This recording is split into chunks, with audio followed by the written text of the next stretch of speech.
seen l'international ñu lay bàyyi nga présenté wu en direct fii si Sénégal 7.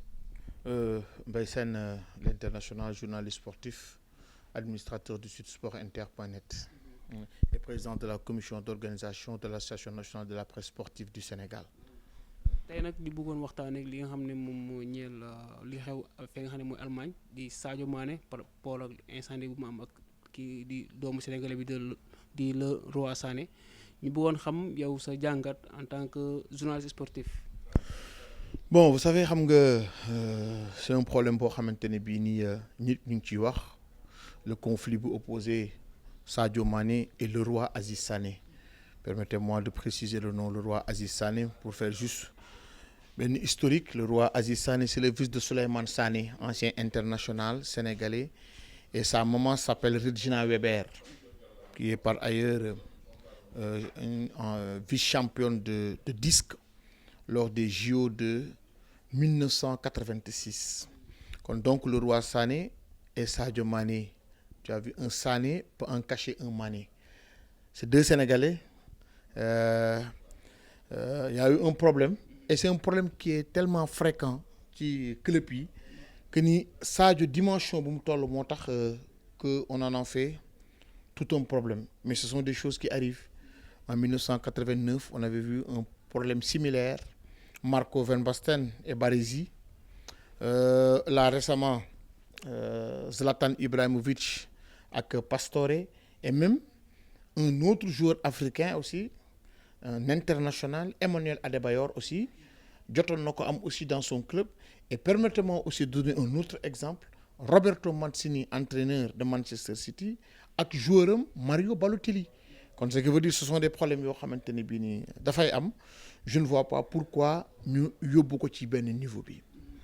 Est-ce que également sànq si ay xibaar jot nañ ne ki nga xam ne mooy Bayern ginnaaw ba ñu defee réunion dañu jot a sanctionné ki nga xam ne mooy Sadio Mané ba match bii di ñëw sax du ko football. C'est vrai, ça sera face à Hoffenheim, les villageois d'Hoffenheim, du jouer match boobu. Et aussi il y a une amende financière, mais c'est normal. Si le problème desoon na ci biir vestiaire yi kon on n'allait pas faire une amende, mais les journaux ont repris ce problème. C'est normal mu servir d'exemple ñu sanctionner Sadio Mané. Et c'est quelque chose boo xamante ni bii lu war a am la. Ça aurait été un autre jour aussi, ça allait se passer pareil. Parce que aussi il ne faudrait pas oublier que ni football la ñuy def mais pas une bagarre, c'est pas la lutte. Sadio il est frustré, il revient de blessure, il doit jouer beaucoup de matchs. Moom moo nekkoon tête de gondole Bayern de Munich, dañoo bàyyi Robert Lewandowski, on l'a récupéré, c'est le joueur le mieux payé en Allemagne. Il y a toutes ces considérations-là. Il veut vraiment parfaire, il veut vraiment montrer que c'est un très très grand joueur et il n'arrive pas à le faire. Je l'ai dit tout à l'heure, blessure bu mu contracté avant la Coupe du Monde. Il y a eu aussi, il n'est pas titulaire à des matchs clés. Manchester City, Bayern de Munich, c'est un grand match. Et d'ailleurs même, je vais vous raconter quelque chose. Le match retour face au Paris Saint-Germain, j'étais à l'Allianz Arena, j'étais là-bas au stade. Mais Sadio demandait à Nagelsmann de faire rapidement le changement. Et c'était à la 65e minute. Parce que c'est un joueur qui a faim. Il faut le comprendre, c'est la nature de l'homme. S'il n'arrive pas à faire lu ñu ko doyee, c'est de la frustration qui sort. Ça, c'est facile à comprendre. Mais je ne vois pas pourquoi on en fait tout un problème. Sadio Mané, Leroy Aziz Sané, ce sont des problèmes qui existent. Et je vous dis, si vous saviez ce qui se passe dans les vestiaires, dans les clubs européens, non mais c'est extraordinaire. Mais au-delà de cette frustration, ñu bëri tamit di jàpp ne coow li lu ko waral bokk na si ay maanaam poste parce que soo xoolee Sadio Mané Leroy Sané fu muy football Sadio Mané des fois mën na fa football ñu bëri di jàpp ne loolu mun na waral li nga xam ne moom la maanaam Leroy Sané daal di kàddu yu mu jubal waxoo ki nga xam ne mooy doomu Sénégalais bi. Mais je te dis en termes de poste, Sadio Mané ne regarde même pas Leroy Aziz Sané. Mais Sadio a fait, je vais vous dire l'historique de ce joueur. Génération foot, il a fait ses preuves, le Football Club de Metz l'a récupéré. Red Bull Salzbourg, il a réalisé des saisons extraordinaires. Southampton jël ko, Liverpool jël ko. Je vous rappelle que Sadio Mané a joué 2 finales d'affilée. Leroy Aziz Sané n'arrivait même pas à être titulaire à Manchester City. Il ne faut même pas les comparer. Ils sont incomparables. Sadio dépasse de loin Leroy Aziz Sané. Et Leroy Sané, dites-moi, il a fait Schalke 04, Manchester City. Mais après, non, c'est pas pour être nationaliste, mais il n'y a rien à voir entre Leroy Sané et Sadio. Non, mais Non, Sadio n'a pas besoin de ces privilèges. Sadio, on l'a pris pour qu'il remplace Robert Lewandowski. Certes, vous allez me dire que le poste qu'occupe Sadio Mane n'est pas le poste habituel de Robert Lewandowski. Sadio, on l'avait pris comme neuf axial, mais Sadio n'est pas un neuf axial. C'est un neuf et demi. D'ailleurs, même un ailier. Mais le roi Aziz Sané et Sadio Mane, il n'y a même pas de concurrence, il n'y a même pas photo. Sadio le dépasse de très loin. Même en termes de niveau, en termes de jeu, en termes d'expérience, il n'y a pas photo.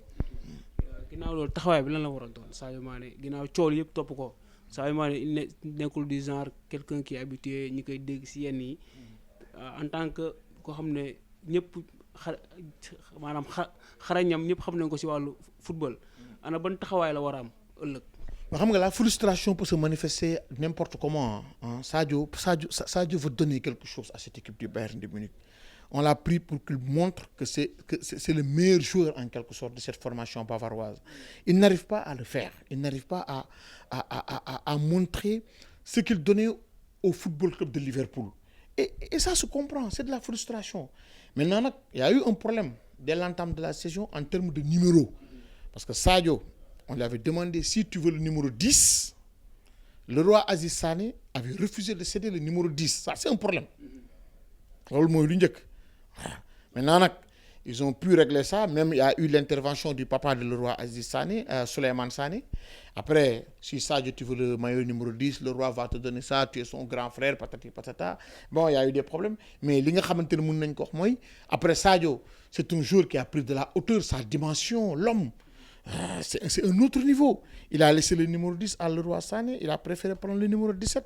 N'empêche, en début de saison, il a réalisé de très bons matchs. Il faisait partie des meilleurs buteurs de la Bundesliga. Mais entre-temps, il y a eu cette fâcheuse blessure qu'il a écarté des terrains. Et il va revenir. Il va revenir. Et moi, j'en suis persuadé. Et j'en suis conscient que Sadio sera à son niveau d'ici 1 à 2 mois. Souleymane Sané, en tant que Sénégalais, lan la war a doon. Mais Souleymane, c'est le papa de Leroy Sané. C'est sûr qu'il ne prendra jamais part pour Sadio. Ça, c'est évident. On dirait que Yosso a mes dômes. Si tu as un fils qui se bagarre avec un autre, est-ce que tu vas supporter l'autre? Tu ne vas pas le faire. Bon, maintenant, ce qu'il faut faire, moi, Souleymane, de la hauteur. Et ça, c'est un problème qui va se régler le plus rapidement possible. Je vais vous dire, le niveau de maturité de Sadio Mané. Il y avait une double confrontation Sénégal-Ouzbékistan à Anfa et Sénégal-Bosnie au Havre. Bon, on avait fait le déplacement du côté de l'Ouzbékistan. C'était la double confrontation. Je vous dis le niveau et le mental de Sadio et le travail qu'il fournit tout le temps. Il a quitté l'aéroport de Casablanca. Il a rejoint Charles de Gaulle. Entre-temps, parce qu'il y avait un retard et tout ça là. Ils ont passé pratiquement 6 à 7 heures de temps à l'aéroport au Maroc. Ils étaient fatigués.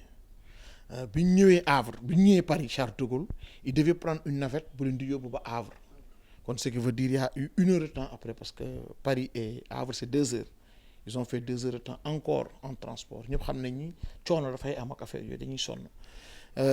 Arrivé à l'hôtel, je ne vais pas dire l'hôtel parce que ça va ressembler à de la publicité. Oui. Nous, on devait rencontrer des dirigeants de la Fédération sénégalaise de football parce que nous aussi, on a fait le déplacement du côté de Anfa. Après, on est revenu au Havre pour faire le match. Tous les autres joueurs étaient dans leur chambre d'hôtel. Moi, j'ai vu Sadio s'entraîner, mettre le masque. Et pourtant, nous n'avons pas de polo. C'est un joueur qui a de la détermination et de l'abnégation. Ce petit problème-là avec le roi Sané, ça va passer. Ça va être une vieille histoire. Dernière question que je vais poser par rapport au message ou la leçon que vous lancée. Bépp ndaw mu doon Sénégalais ou africain bi évoluer fee si Tugal parce que cas yi nekkul c'est la première fois mu leen di dal. C'est quoi le message? Bon, le message que je vais lancer à tous les footballeurs, je ne vais pas me limiter à tous les footballeurs africains, à tout footballeur, c'est que il faut être déterminé. Xam li nga bëgg te xam ni jom moo lay may li nga bëgg jom moo lay jox li nga yaakaar et jom moom moo lay jox moo lay mën a yóbbu fi nga war a yegg léegi problème yi Sadio Mané am avec le roi Sané Sadio peut avoir le même problème avec Delight. Il peut avoir le même problème avec Yann Sommer. Le roi Sané peut avoir le même problème avec Kimmich. Ce sont des problèmes parce que tu sais ils sont ensemble, ce sont des professionnels, ils veulent gagner. Et c'était un match important à Manchester City, quart de finale Ligue des Champions. Bah, pareil, Manchester City dominait les 3-0. Il y a de la frustration et Sadio avait vraiment envie de faire quelque chose. Pour moi, il ne faudrait vraiment pas qu'on enflamme cette chose. Sadio a envie de jouer, il revient de blessure, il veut apporter quelque chose.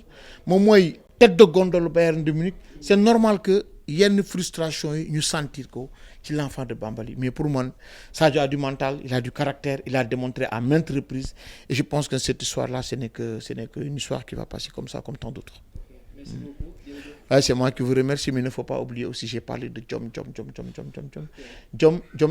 On doit voir Jom partout. On doit voir Jom partout. Voilà. Dans le terrain. Ah, mais partout, on doit voir Jom partout. Okay, Il faudra juste rappeler qu'on porte notre sac et on avance. Ça a été un plaisir. Ah, le plaisir est partagé. Merci beaucoup. Ok, ciao.